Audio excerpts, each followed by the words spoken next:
Colegas, com respeito a todos, né? Porque somos todos aqui alunos de Direito, sabedor que somos também da dificuldade de vir até a frente de vocês, apesar de estarmos aí toda hora conversando, batendo papo. Acho que é pela terceira vez que estamos aqui, ainda não estamos tranquilos ainda.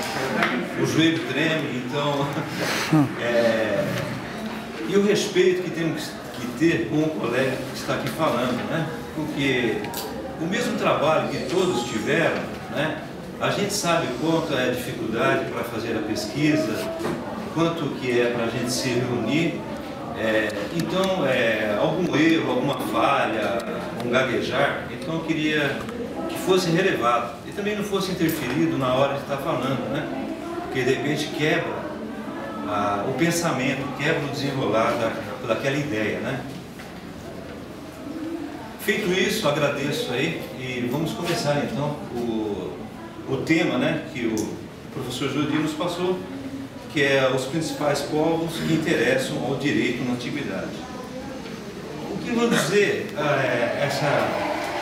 esse direito, né, que nós estamos falando aqui, temos coisas aqui de 612, 3.100 anos antes de Cristo. Então, os principais povos que contribuíram e que têm uma certa importância que nos é apresentado seria o Egito, da Síria e Babilônia e de Israel. Para isso nós temos que falar, dar uma ideia da cultura, de como eles viviam, o que eles pensavam, como eram conduzidos, né?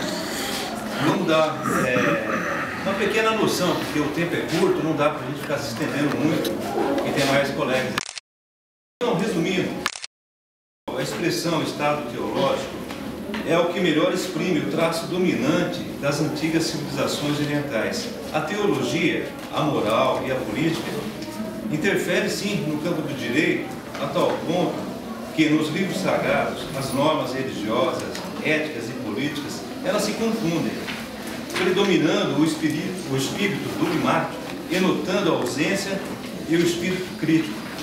Preceitos higiênicos, morais, jurídicos e políticos jamais seriam obedecidos se não fossem fundamentados em elementos teológicos, que era aquilo, né, que Deus ele mandava, tinha que ser respeitado. Então era uma forma de domínio e dominar esses povos, né, usando esse artifício, né.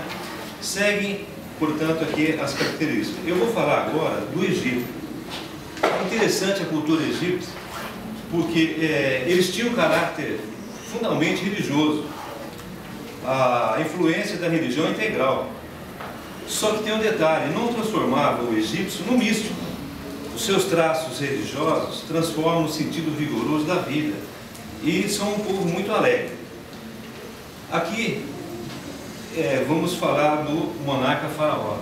O faraó, para a gente trazer aqui para o Brasil, ele lembra muito os coronéis, né? Que pode tudo, manda tudo, faz tudo, né? Então, no caso do Egito, era dirigido pelo monarca faraó, que significa porta do céu, cujo estava o destino do país. E tinha o seguinte, a frase, né? Justo é aquilo o que o rei ama. E injusto é aquele que o rei repete. Foi várias vezes dito aí pelo professor Jordi. Ele, acabou. Não tinha democracia. Era imposto ali, o que ele falava era lei, né? Agora, se falar da história do Egito, na época feudal e na Grande Revolução, pouco se alterou no mundo jurídico. Eles não têm essa importância toda, mas fizeram claro. O monarca é divino e todos devem cultuá-lo. Como sinal de independência, as leis são imperativas ditadas pelos deuses e transmitidas pela sabedoria faraônica. Vejam vocês que o quanto que eles davam importância, né, dos deuses para essa autoridade do faraó. A coisa vem de Deus, então, como já tinha esse respeito, e assim eles conseguiam levar adiante, né, o seu dia a dia. Os mais antigos documentos escritos na natureza jurídica apareceram por volta de 3.100 a.C. tanto no Egito como na Mesopotâmia. A simples transmissão oral da cultura passou a ser insuficiente para a preservação da memória e identidade dos primeiros povos urbanos, já que possuíam uma estrutura religiosa, política e econômica mais diferenciada. Então aí o que acontece? Todo o poder político, como já disse, era concentrado na mão dos faraós, que era idolatrado e confundido às vezes até com o próprio Deus, pois dele cumpria garantir a soberania do Egito e a prosperidade do povo. Agora aqui entra a questão, né, que é os principais povos ao direito. Quanto à questão jurídica, apesar de nenhum código ter sido até hoje encontrado, os costumes parecem ter sido rapidamente superados pelo direito escrito, promulgado lá atrás pelos faraós, como principal fonte do direito egípcio. No entanto, são inúmeros contratos, decisões judiciais e atos administrativos encontrados